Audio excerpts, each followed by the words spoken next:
What happens when an untouchable, arrogant officer tries to destroy the career of a black female Navy SEAL just because he doesn't believe she belongs in the teams? He thought he was putting her in her place. He thought his silver oak leaf gave him the power to crush anyone who didn't fit his outdated, bigoted worldview. But Lieutenant Commander Richard Caldwell made one fatal career-ending mistake. He didn't realize the quiet, disciplined woman he was publicly humiliating in the courtyard was a Tier 1 operator whose direct commanding officer sat in the highest echelons of the Pentagon. This is a story of explosive arrogance, shocking twists, and the kind of instant, brutal military karma that shakes the entire chain of command. The Pacific wind was biting as it whipped across the asphalt of Naval Amphibious Base Coronado. For Senior Chief Petty Officer Maya Reynolds, the cold was nothing. She had spent the last 72 hours operating in a classified sub-zero environment that technically didn't exist on any public military map. She was exhausted, her muscles aching with the deep, bone-weary fatigue that only came after a successful Joint Special Operations Command, JSOC deployment. Maya was a ghost in the system, but on this base, she was a quiet legend. Earning the Navy SEAL Trident was a grueling, near-impossible feat for anyone, but for a black woman, the spotlight, the scrutiny, and the silent skepticism had been a heavier weight than the boats she carried during Hell Week. She hadn't just survived Bud-S, she had dominated it, earning the respect of the hardest men in the military. She wore her uniform with a quiet, lethal pride. But to Lieutenant Commander Richard Caldwell, she was an eyesore. Caldwell was an officer who looked fantastic on paper. A fourth-generation Navy man, he was polished, politically connected, and arrogant. He belonged to an old guard that deeply resented the modernization of the armed forces. To Caldwell, the military was a country club, and the elite special operations community was its VIP lounge. He had never seen direct combat, spending his career riding desks, managing logistics, and kissing the right rings to secure his promotions. He despised the integration of women into combat roles, and he harbored a deep, barely concealed racial prejudice that he disguised as upholding traditional military standards. It was 700 hours. Maya was walking from the armory to the secure debriefing annex, wearing her Type 3 working uniform. Her cover was pulled low, and she was carrying a heavy Pelican case containing classified equipment. She was moving with purpose, her mind already shifting to the highly sensitive debrief she was scheduled to give directly to a secure Pentagon link. She walked past the officers' mess hall just as Caldwell stepped out, flanked by 2 junior ensigns who followed him like pilot fish. Caldwell was holding a cup of coffee, holding court, when his eyes locked onto Maya. He saw a black woman in a SEAL uniform. His jaw tightened. He didn't recognize her. Maya's deployments kept her off the main base most of the year, and in Caldwell's mind, if he didn't know her, she didn't belong. He saw an opportunity to flex his authority and put on a show for his subordinates. "Hey, you petty officer!" Caldwell barked, his voice echoing sharply across the concrete courtyard. Maya paused, turning smoothly. She saw the silver oak leaf on his collar and came to a sharp textbook attention. "Sir." Caldwell closed the distance, his eyes raking over her uniform, desperately searching for a flaw. His face was flushed with an inexplicable anger. "Where is your salute, petty officer?" "Sir, I am carrying a high-value secure case, requiring a 2-handed grip per base security protocol, making a hand salute unauthorized at this moment." "I rendered a verbal greeting, sir," Maya replied. Her voice was calm, steady, and stripped of any emotion. It was the voice of a professional who had stared down enemy fire. An arrogant desk officer wasn't going to rattle her. Caldwell's eyes narrowed. He stepped uncomfortably close, invading her personal space. Put the damn case down and salute me, or I'll have you written up for insubordination before you take your next breath. Maya held his gaze. She knew the regulations better than he did. Sir, I am under direct orders not to let this case touch the ground until it is secured in the SCIF. If you would like to take that up with my commanding officer, I can provide his contact. I don't give a damn about your commanding officer. Caldwell snapped coffee spilling over the rim of his cup. The two ensigns behind him shifted uncomfortably, realizing this was escalating far beyond a simple protocol check. You think because you're part of some affirmative action DEI social experiment that the rules don't apply to you.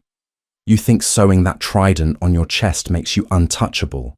We both know you didn't earn it. They handed it to you for a photo op. The courtyard, usually bustling with morning traffic, suddenly went deathly quiet. Sailors and officers walking by froze. Did a lieutenant commander really just say that out loud? Maya's expression didn't change, but her eyes went cold. Dead cold. Sir, I respectfully suggest you choose your next words very carefully. Are you threatening me, sailor? Caldwell sneered, a cruel, mocking smile touching his lips. He leaned in closer, his voice dropping to a harsh whisper meant only for her and his lackeys. I know exactly what you are. You don't belong in my navy, and you sure as hell don't belong in the teams. You're a token, and I'm going to make it my personal mission to scrub you out of here. The tension in the crisp morning air was thick enough to cut with a combat knife. A crowd had subtly formed around the periphery of the courtyard. Base personnel from young seamen to seasoned petty officers watched in stunned silence. The unwritten rule of the military was clear: you don't publicly dress down a Tier 1 operator, and you certainly don't question the legitimacy of a trident to the face of the person wearing it. Maya stood perfectly still. The heavy Pelican case in her hands didn't waver. The sheer discipline radiating from her was a stark contrast to Caldwell's trembling, red-faced fury. She knew exactly what Caldwell was trying to do. He wanted her to react. He wanted the angry black woman stereotype to manifest. He wanted her to drop the case, raise her voice, and give him the justifiable ammunition he needed to end her career. She wasn't going to give him the satisfaction. Lieutenant Commander, Maya said, her voice dropping an octave, carrying the deadly calm of a seasoned predator. I am currently executing orders under Title 10 authority directly tied to an ongoing JSOC operation. Impeding my movement to the secure facility is a violation of federal security protocols. Step aside, sir. Caldwell's ego, inflated by years of unchecked privilege, snapped. To be spoken to with such quiet authority by someone he viewed as inherently inferior shattered his fragile superiority complex. He didn't see a highly trained warrior. He saw a woman of color refusing to bow her head. You do not give me orders, you insolent bitch. Caldwell spat the venom in his voice, causing the ensigns behind him to physically recoil. I am a commissioned officer in the United States Navy. You are nothing but a diversity quota with an attitude problem. People like you, your kind, are exactly what's ruining the integrity of this uniform. You're a disgrace. A collective gasp rippled through the onlookers. The blatant racism coupled with the sexist slur was a career-ending offense in the modern military. But Caldwell, blinded by his rage and his belief in his own invincibility, didn't care. He felt protected by his family name and his brass. Master-at-Arms, Caldwell suddenly bellowed, waving his arm toward two base security officers who had been watching from 50 yards away. Get over here now. The two MAs jogged over, looking intensely uncomfortable. They recognized the rank on Caldwell's collar, but they also recognized the trident on Maya's chest. Sir, the senior MA, a petty officer first class named Jenkins, asked cautiously. Detain this sailor, Caldwell ordered, pointing a trembling finger at Maya. I am charging her with gross insubordination, disrespect to a commissioned officer, and failure to obey a lawful order. Take that case from her and put her in a holding room until I draft the paperwork." Jenkins looked at Maya, then at the Pelican case, noting the multiple biometric locks and the bright red classified stickers. He knew better than to touch that case. "Sir, with respect, if that case is classified—" "I gave you a direct order, petty officer," Caldwell screamed. Maya slowly turned to the MA. "Petty Officer Jenkins, if you attempt to take this case, I will be legally obligated to defend it with lethal force. Do you understand?" Jenkins swallowed hard and took a half step back. "Understood, Senior Chief." Caldwell was practically vibrating with rage. He stepped forward and aggressively grabbed Maya's left shoulder, intending to physically force her to turn around. "You will listen to—" In a blur of motion so fast the bystanders barely registered it, Maya reacted. She didn't drop the case. She didn't strike him. Using only a subtle shift in her body weight and a perfectly executed defensive pivot, she broke his grip, causing Caldwell to stumble forward awkwardly over his own boots. He hit the concrete hard, scraping his palms and entirely losing his dignity. The courtyard erupted into murmurs. Caldwell scrambled to his feet, his face purple. He pointed at Maya, his voice cracking with hysteria. "Assault, you all saw it. She assaulted a commissioned officer. You are done. Reynolds, you are going to Leavenworth. I'm calling the base commander, and I'm going to see you court-martialed and stripped of everything." Maya simply adjusted her grip on the Pelican case. "I'll be in SCIF room 4, sir, whenever you're ready." Without waiting to be dismissed, she turned and walked toward the secure facility. Behind her, Caldwell was screaming into his radio, demanding the immediate arrest of Senior Chief Maya Reynolds. He thought he had just won. He thought he had the perfect excuse to destroy her. He had no idea he had just signed his own professional death warrant. Lieutenant Commander Richard Caldwell stormed into his office, slamming the door so hard the glass rattled. He was buzzing with adrenaline and a toxic sense of triumph. He wiped the blood from his scraped palms, ignoring the sting, and immediately sat down at his computer. He spent the next hour drafting a Master-at-Arms report and an official complaint that was a masterclass in fiction.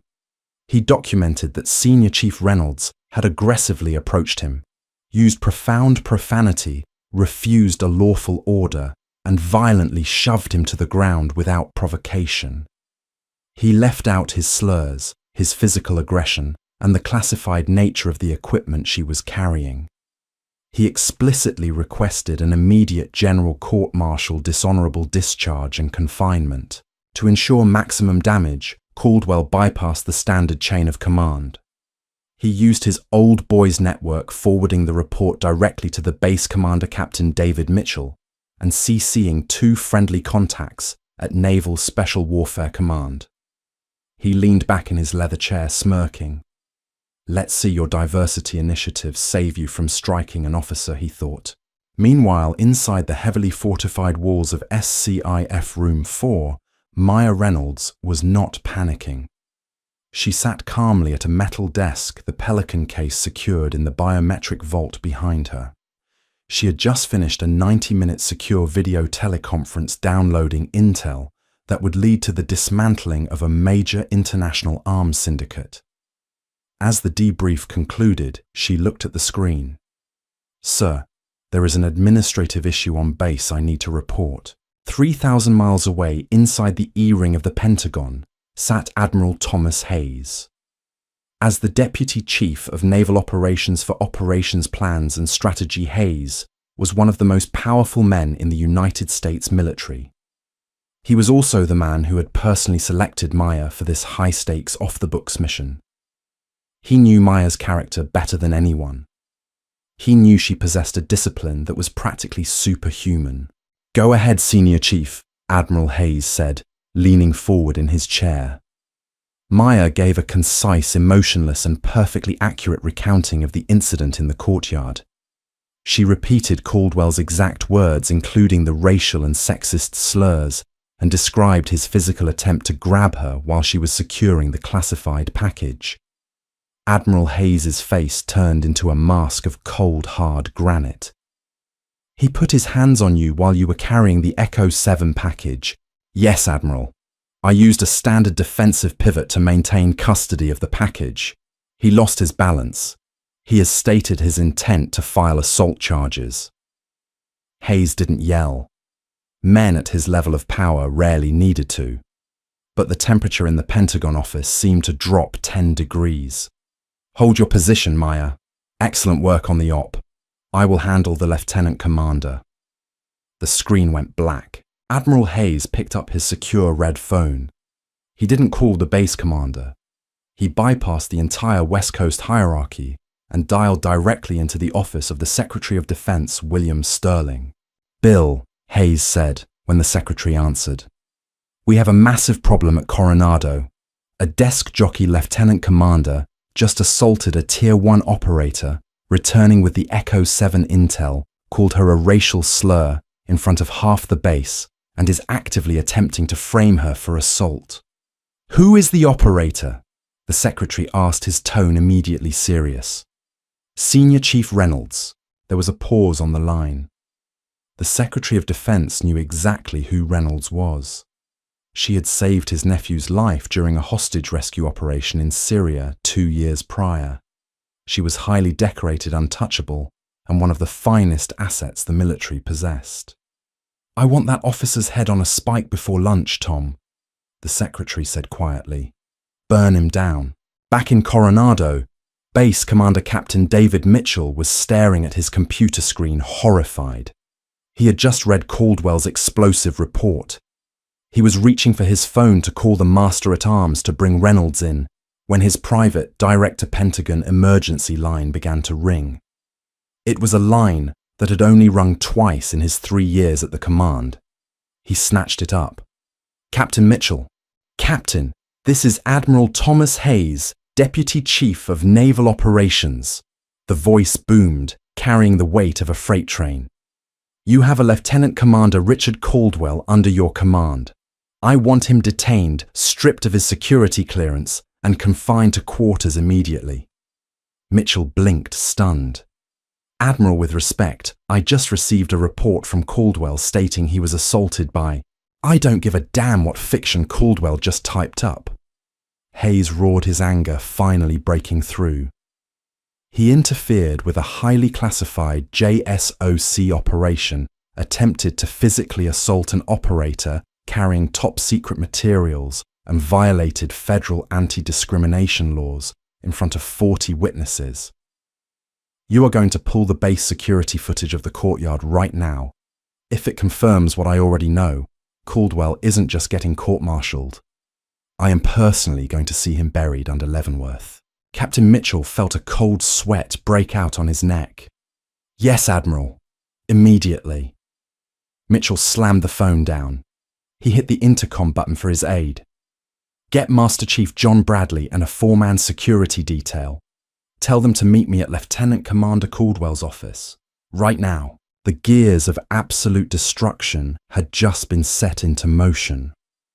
Caldwell was sitting at his desk, sipping his coffee, entirely oblivious that the highest echelons of the United States military were currently screaming down from the heavens to end his career. Inside the base security operations center, Captain David Mitchell stood with his arms crossed, staring at a bank of high-definition monitors. The air in the room was stale humming with the sound of cooling servers. Next to him stood Command Master Chief John Bradley, a 30-year veteran with a face like weathered leather and zero tolerance for officer misconduct. Q Camera 4 Courtyard Sector Alpha, timestamp 0704. Mitchell ordered, his voice clipped and tight. The security technician tapped at his keyboard, and the large center screen flickered to life.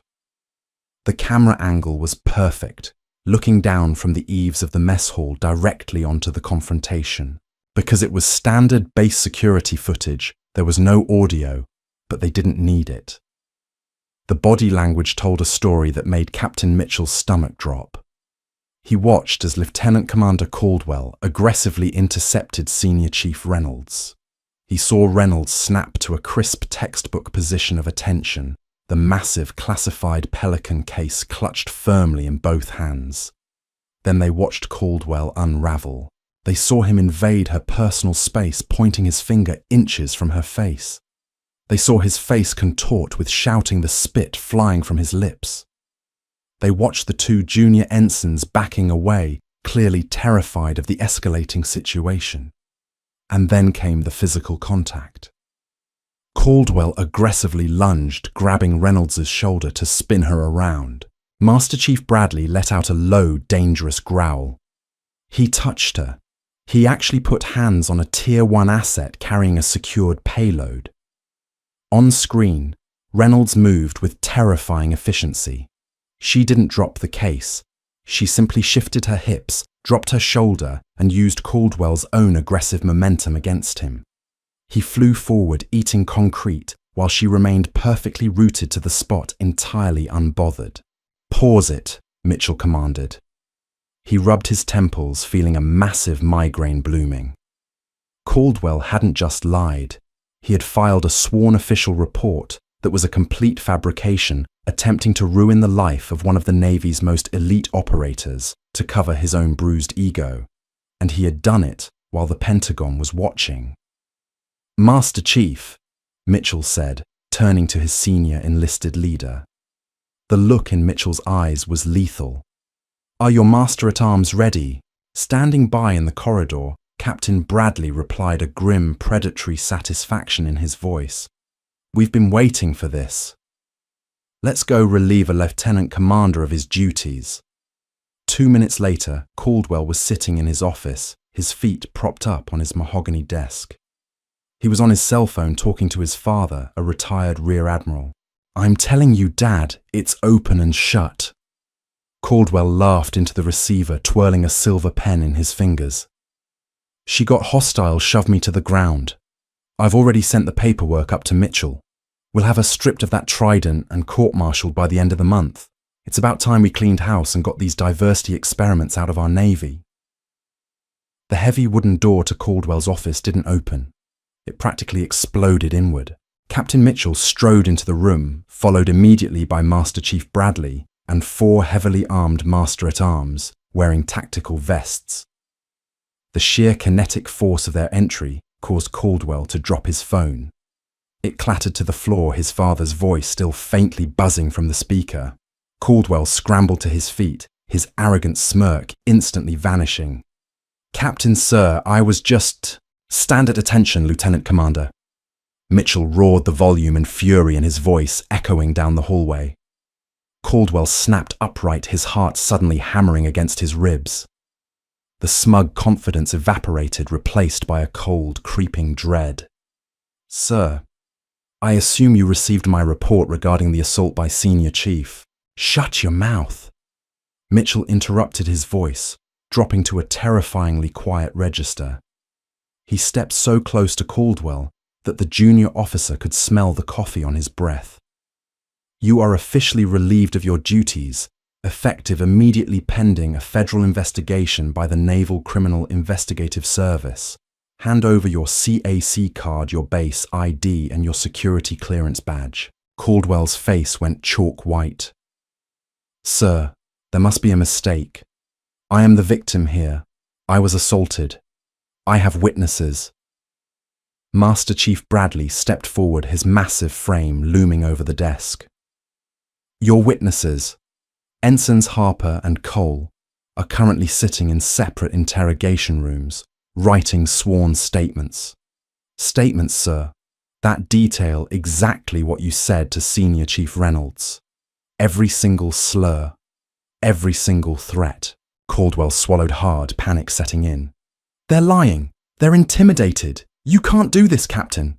My father—" "Your father can't save you from the E-ring of the Pentagon, Caldwell," Mitchell said coldly. "Admiral Thomas Hayes personally called my private line 10 minutes ago. He knows everything. He watched the intel feed, and I just watched the base security tapes. You didn't just assault a sailor. You interfered with a highly classified JSOC operation. You are a disgrace to that uniform." Mitchell turned to the senior master-at-arms. Detain him, full restraints. He is a flight risk and a threat to the integrity of this command. Put him in a holding cell until NCIS arrives. Yes, sir, the MA said. 2 armed guards grabbed Caldwell by the arms. As they slapped the heavy steel handcuffs over his wrists, reality finally shattered Caldwell's delusions. He wasn't the untouchable aristocrat anymore. He was a criminal in the eyes of the United States government. As they marched him out of his own office, frog-walking him past dozens of staring sailors and officers, Caldwell kept his head down, the burning shame finally taking hold. The NCIS interrogation room at Coronado was a masterclass in psychological discomfort. The walls were painted a dull clinical grey, the air conditioning was cranked down to 55 degrees, and the fluorescent lights hummed with a headache-inducing frequency. Richard Caldwell sat at the bolted-down steel table, shivering in his undershirt. His uniform top had been confiscated as evidence. He had been sitting there for 4 hours, stewing in his own anxiety. But as the hours ticked by, his arrogance had slowly begun to creep back. They have no audio, he convinced himself. Base cameras don't record sound. It's my word against hers, and the ensigns are just scared kids. I can spin this. I can claim I was trying to stop a security breach. The heavy steel door clicked open. In walked Special Agent Rick Dawson. Dawson was a veteran investigator who had spent 20 years taking down corrupt defense contractors' spies and disgraced officers. He carried a single manila folder and a sleek black military-grade laptop. Dawson didn't introduce himself. He sat down opposite Caldwell, opened the laptop, and laid the folder on the table.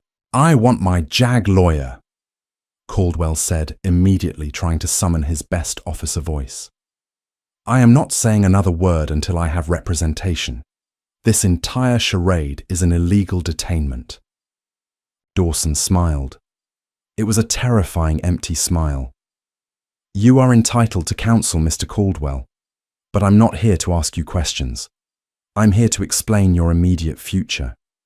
You are currently facing charges under the Uniform Code of Military Justice Article 133 Conduct, Unbecoming an Officer, Article 92, Failure to Obey a Lawful Order, Article 128 Assault, and Article 107 False Official Statements." Caldwell scoffed, leaning back in his chair. "Good luck proving any of it. Your video has no audio. You can't prove what was said. And as a commissioned officer, my sworn statement carries the weight of the law. She shoved me. That's assault. That's exactly what I wanted to talk to you about." Dawson said, his tone conversational. "You see, Richard, you made a catastrophic error this morning. You didn't just pick a fight with a black female sailor because your fragile ego couldn't handle her existing in your airspace. You picked a fight with a Tier 1 operator who was carrying an Echo 7 package." Caldwell frowned. "A what?" "An Echo 7 package," Dawson repeated, tapping the lid of his laptop. "That Pelican case she was holding. You assumed it was just a locked box. It isn't. The Echo 7 is a mobile SCIF-level data vault used exclusively by JSOC to transport hypersensitive intelligence. Because the data is so critical, the case itself is equipped with a 360-degree environmental monitoring array. It ensures the package isn't tampered with during transit. The colour rapidly began to drain from Caldwell's face. His mouth went suddenly dry. "Environmental monitoring." "Yes," Dawson said smoothly. "It records biometric data, barometric pressure, GPS location, and it features a continuous high-definition omnidirectional audio recording system to capture any verbal threats from hostile actors attempting to intercept the package." Dawson reached out and pressed a button on the laptop. Instantly, the crisp, unmistakable voice of Lieutenant Commander Richard Caldwell filled the small interrogation room. "You think because you're part of some affirmative action, DEI, social experiment, that the rules don't apply to you. You think sewing that trident on your chest makes you untouchable. We both know you didn't earn it. They handed it to you for a photo op. Caldwell closed his eyes, his breathing turning ragged. Hearing his own voice stripped of context, amplified in the sterile room, sounded vile, but the recording kept playing. You do not give me orders, you insolent bitch. I am a commissioned officer in the United States Navy. You are nothing but a diversity quota with an attitude problem. People like you, your kind, are exactly what's ruining the integrity of this uniform. You're a disgrace. Dawson paused the audio. The silence that followed was suffocating. Your sworn official statement, Dawson said, tapping the manila folder, claimed that she aggressively approached you and initiated physical contact. This audio, combined with the video from the courtyard, proves that you not only perjured yourself on an official federal document, but you committed a hate crime against a superior operator while she was on an active mission. Caldwell stared at the table. His hands were shaking uncontrollably. The reality of his situation crashed down on him with the weight of an anvil. His career wasn't just over. His life as a free man was in severe jeopardy. My father, Caldwell stammered, his voice breaking. He knows the CNO. He can... Your father, Dawson interrupted sharply, was briefed on this audio 20 minutes ago by the Secretary of Defense. Your father formally declined to comment and has officially distanced himself from you. You are entirely on your own, Richard. Dawson closed the laptop with a sharp snap that made Caldwell flinch. The Pentagon isn't offering a plea deal, Dawson stated, standing up. Admiral Hayes wants a public general court-martial. He wants every bigoted, outdated relic in the United States military to watch exactly what happens when you let your prejudice compromise the mission and attack the people actually fighting our wars. I suggest you get very comfortable in that chair, Mr. Caldwell. You're going to be in a cell for a very, very long time. As Dawson walked out, the heavy steel door slamming shut and locking behind him, Caldwell buried his face in his hands and finally began to weep. The untouchable officer had touched the third rail, and it had burned his entire world to the ground in less than 6 hours. The Washington Navy Yard was steeped in over 2 centuries of maritime history, but the tension radiating inside courtroom 3A was entirely modern and electric. The General Court-Martial of Lieutenant Commander Richard Caldwell had become the most closely guarded, high-stakes legal proceeding in the entire Department of Defense. Because of the highly classified nature of Senior Chief Maya Reynolds' mission, the trial was entirely closed to the public and the press. Instead, the gallery was filled with a terrifyingly elite audience. Admirals, generals, Joint Special Operations Command Force commanders, and 2 direct liaisons from the Secretary of Defense's office sat in the polished oak pews. They had not come to witness a trial. They had come to witness an execution of military justice. At the defense table sat Richard Caldwell, a hollow, trembling shell of the arrogant aristocrat who had swaggered through the Coronado courtyard just 3 months prior.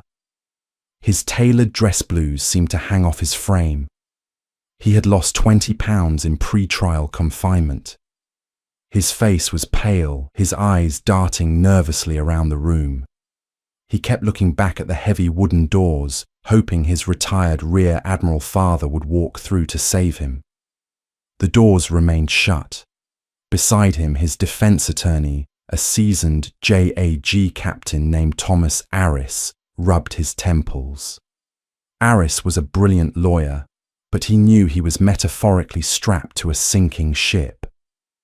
The Pentagon didn't just want Caldwell found guilty, they wanted him made into a permanent, terrifying example. Presiding over the case was Captain Eleanor Hughes, a military judge with silver hair, steel-rimmed glasses, and a legendary reputation for mercilessly striking down courtroom theatrics. She ran her courtroom like a combat zone, and she had exactly 0 patience for officers who disgraced their commissions. The prosecution may call its first and primary witness. Judge Hughes announced, her voice echoing sharply against the wood-panelled walls. Lead prosecutor Commander Sarah Jenkins stood up, smoothing her uniform skirt. The United States calls Senior Chief Petty Officer Maya Reynolds. The side doors opened, and the atmosphere in the room shifted instantly. Maya walked into the courtroom, and the entire gallery of flag officers unconsciously sat up straighter. She wore her immaculate dress blues. Her chest was heavy with the undeniable weight of combat history, the Silver Star III, bronze stars with V devices for valor, the Purple Heart, and sitting atop them all the unmistakable gleaming gold of the Navy SEAL trident. She moved with the quiet, lethal grace of a predator, her face a mask of absolute, unbreakable discipline. She took the stand, swore the oath, and looked directly at the prosecution, completely ignoring Caldwell. For the next hour, Commander Jenkins walked Maya through the events of that freezing morning at Coronado. Maya answered every question with surgical precision. She didn't embellish. She didn't show anger or victimhood. Her unwavering professionalism provided the starkest possible contrast to the petty, furious man sitting at the defense table. Senior Chief Reynolds, Jenkins said, projecting her voice to ensure every admiral in the room heard the answer. When the accused demanded you drop the Echo 7 package to render a hand salute, what was your immediate assessment? Ma'am, my primary directive under JSOC operational orders was the physical and digital security of the package, Maya replied evenly. Dropping the package to the concrete would have triggered a Class 1 security breach, immediately wiping the internal drives and potentially compromising the identities of deep cover assets operating in hostile territory. I evaluated the Lieutenant Commander's order as unlawful, contradictory to federal security protocols, and physically impossible to execute safely. I verbally informed him of this constraint. And how did Lieutenant Commander Caldwell respond to your adherence to federal protocol? Jenkins pressed. Maya briefly locked eyes with Caldwell. For a second, the former officer felt a cold spike of pure terror shoot down his spine. He couldn't hold her gaze and stared at the table. He became highly agitated, ma'am. Maya stated, her voice devoid of emotion. He closed the distance, invaded my personal space, and initiated a tirade of racial and sexist slurs. He then attempted to physically manipulate me by grabbing my left shoulder to force a breach of my custody of the package. Captain Aris stood up for cross-examination, knowing he had to try and poke a hole in her armor. Senior Chief, Aris said, pacing in front of the stand. Isn't it true that you were not on your home base? My client had no way of verifying your identity in that split second. He saw a sailor out of uniform standards refusing a salute, and he simply attempted to enforce basic military discipline. Isn't it possible you escalated the situation by refusing a direct order? Maya didn't flinch. She sat perfectly upright, her voice cutting through the courtroom with lethal calm. Sir, the base commander, the officer of the deck and the master-at-arms command were all fully briefed on my arrival and the parameters of my transit. If the lieutenant commander was unaware, it was a profound failure of his own situational awareness and leadership. Furthermore, sir, military discipline does not encompass the use of racial slurs, nor does it authorize an officer to physically assault an operator maintaining custody of a federally secured vault. I did not escalate. I neutralized a threat to national security. Aris swallowed hard and sat down. He had nothing. The absolute climax of the trial arrived when Commander Jenkins introduced the prosecution's Exhibit A, the Echo 7 environmental audio recording. Captain Aris sprang to his feet, objecting fiercely, citing unauthorized surveillance and a violation of Caldwell's privacy. Judge Hughes glared at the defense attorney over her glasses. Overruled, Captain Aris. The courtyard of a naval amphibious base is federal property with zero expectation of privacy, and the Echo 7's defense mechanisms were authorized by the Joint Chiefs of Staff. The prosecution will play the tape. The courtroom fell into a deathly, suffocating silence as the audio tech pressed play. Suddenly, the crisp, unmistakable voice of Lieutenant Commander Richard Caldwell filled the room. The audio was crystal clear, capturing the violent, arrogant tone of his voice. You think because you're part of some affirmative action DEI social experiment that the rules don't apply to you. You think sewing that trident on your chest makes you untouchable. We both know you didn't earn it. In the gallery, Admiral Thomas Hayes's jaw clenched so tight, the muscles leaped in his cheeks. General Weston, a massive Marine Corps force commander, visibly shook his head in sheer disgust. The tape continued, the vitriol echoing off the walls. You are nothing but a diversity quota with an attitude problem. People like you, your kind, are exactly what's ruining the integrity of this uniform. You're a disgrace. As Caldwell's own hateful words washed over the room, he physically shrank in his chair, putting his head in his hands. He was entirely exposed.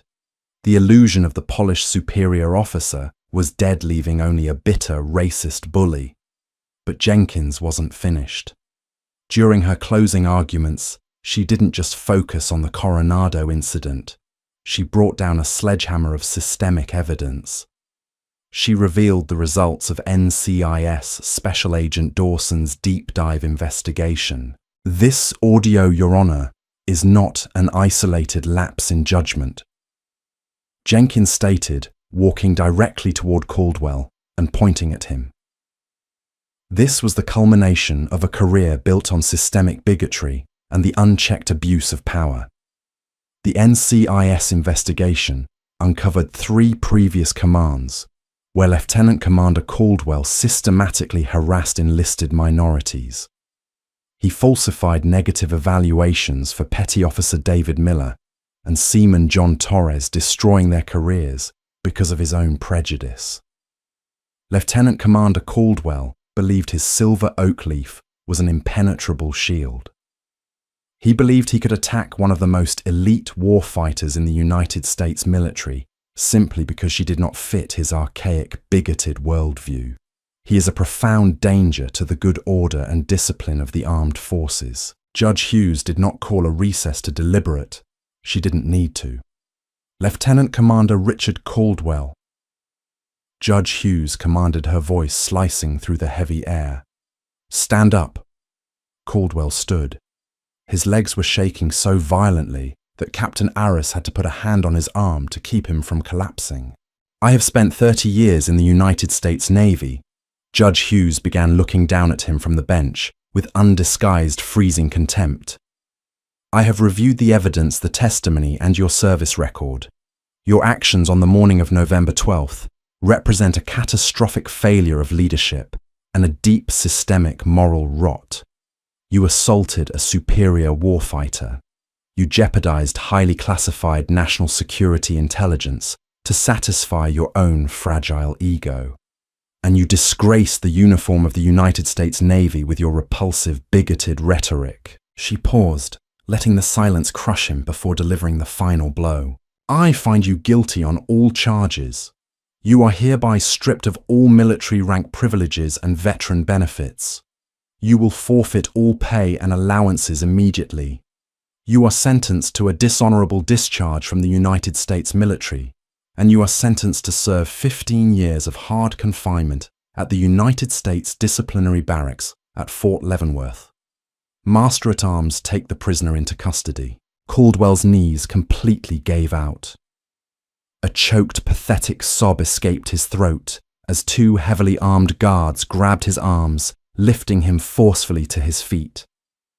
As they dragged him backward out of the courtroom, he looked desperately toward the gallery. No one looked away. No one offered a shred of sympathy.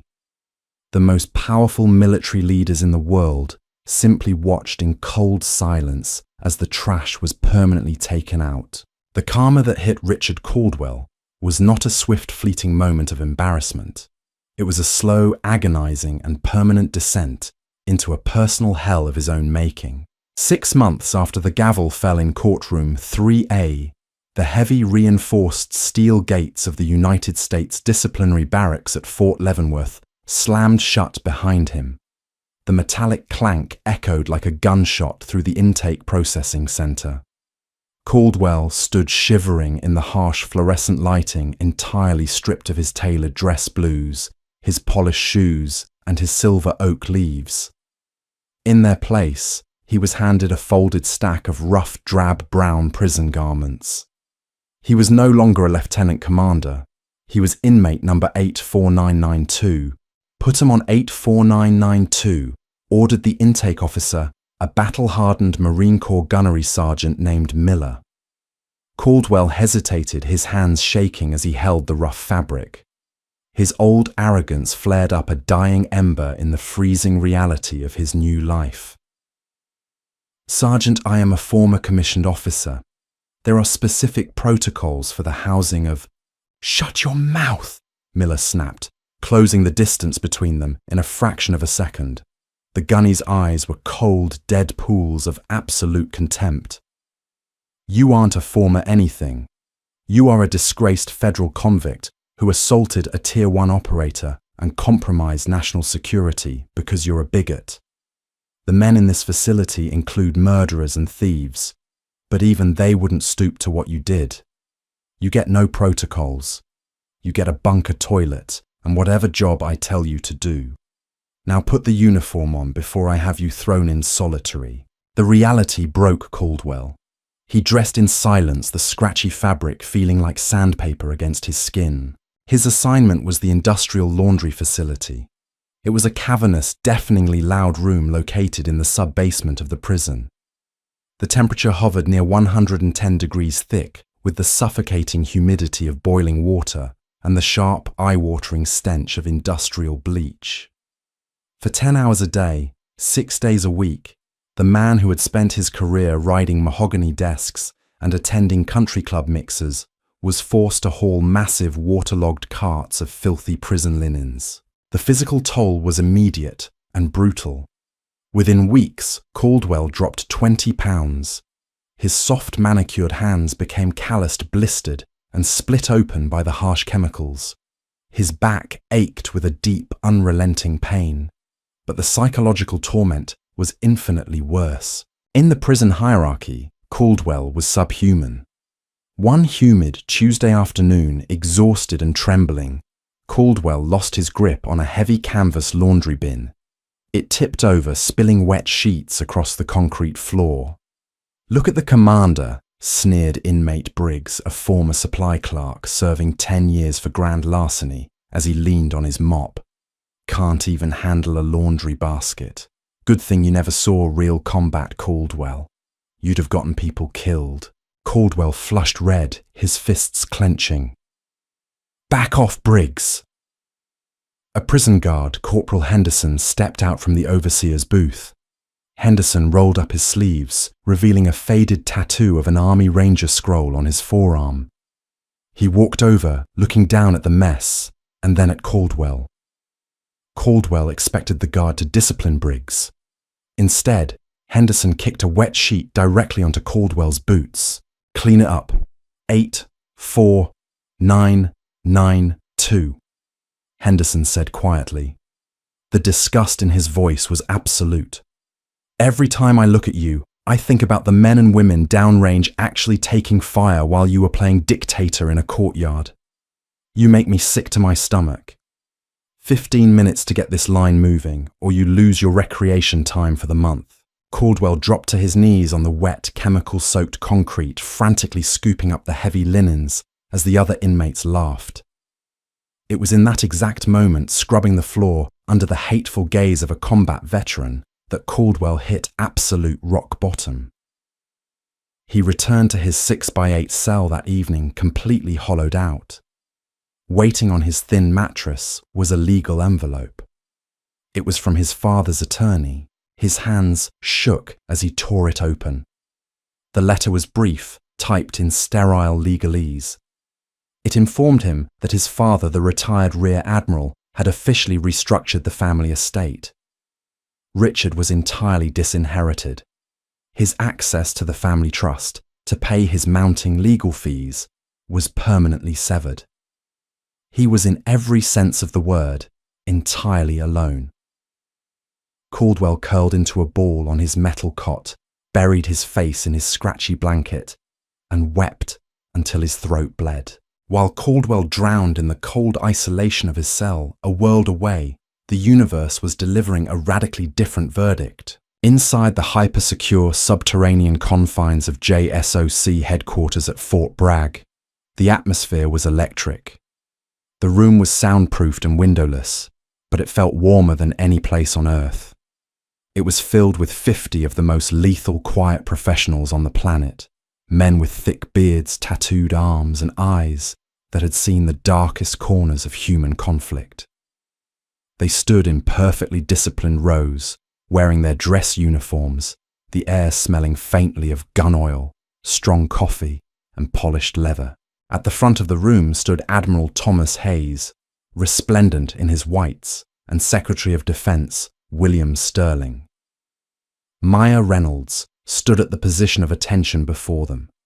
She looked immaculate, her uniform a testament to a career built on blood sweat and unbreakable resolve. The golden seal trident on her chest caught the overhead lights. "We demand the impossible from our Tier 1 assets." Admiral Hayes began, his booming voice echoing in the hushed room. He looked directly at Maya, his expression one of profound respect. "We ask you to operate in the shadows, to carry the heaviest burdens, and to endure conditions that would break ordinary people. Senior Chief Reynolds, you have never just endured. You have conquered." Hayes took a step forward. "When confronted with the very worst of our past, the ignorance, the bigotry, the toxic arrogance that threatens to rot our foundation, you did not waver. You held the line. You protected the mission. You protected your honor. And in doing so, you forced this military to look in the mirror and excise a cancer." Secretary Sterling stepped up beside the Admiral, holding a small velvet-lined wooden box. "You are a ghost to the public, Maya," Sterling said softly, his voice carrying the immense weight of his office. "But to the men and women in this room, to the top brass at the Pentagon, and to the highest levels of the United States government, you are a titan.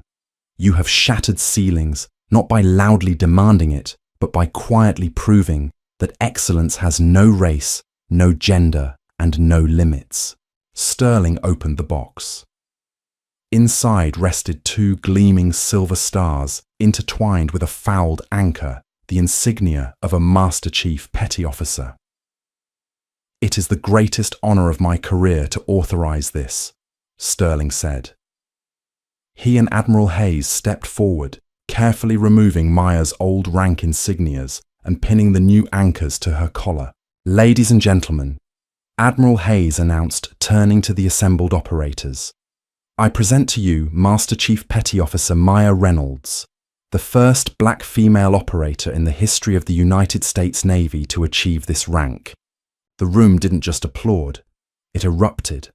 The operators broke protocol, letting out roaring cheers, clapping each other on the back and stomping their boots on the floor. It was a deafening, visceral display of brotherhood and absolute respect. Maya looked out at the sea of faces, men she had bled with, men whose lives she had saved, and men who had saved hers. For the first time in years, the iron discipline in Maya's face softened. A genuine bright smile broke across her features. She felt the heavy, cold metal of the anchors on her collar. She thought just for a fleeting microsecond of Richard Caldwell. She didn't feel anger toward him, nor did she gloat over his imprisonment. He was entirely irrelevant, a speck of dust brushed off the uniform of a modern lethal military. As the operators lined up to shake her hand, pulling her into fierce, respectful embraces, Maya took a deep breath.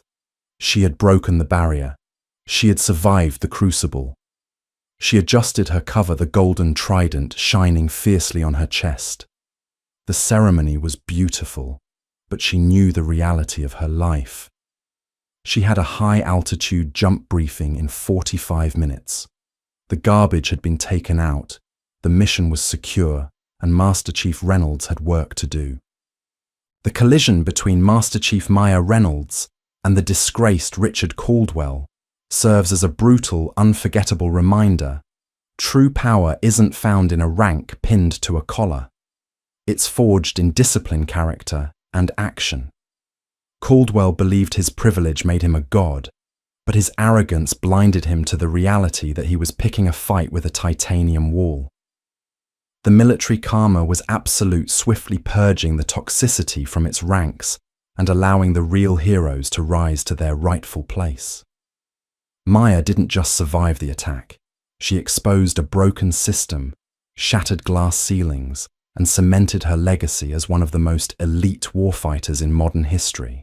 If this story of ultimate justice and hard-hitting military karma got your blood pumping, hit that like button, share this video with someone who needs to see arrogance get put in its place, and subscribe to the channel for more epic real-life stories of heroism, twists, and total absolute payback. Drop a comment below. What would you have done if you were in Maya's boots?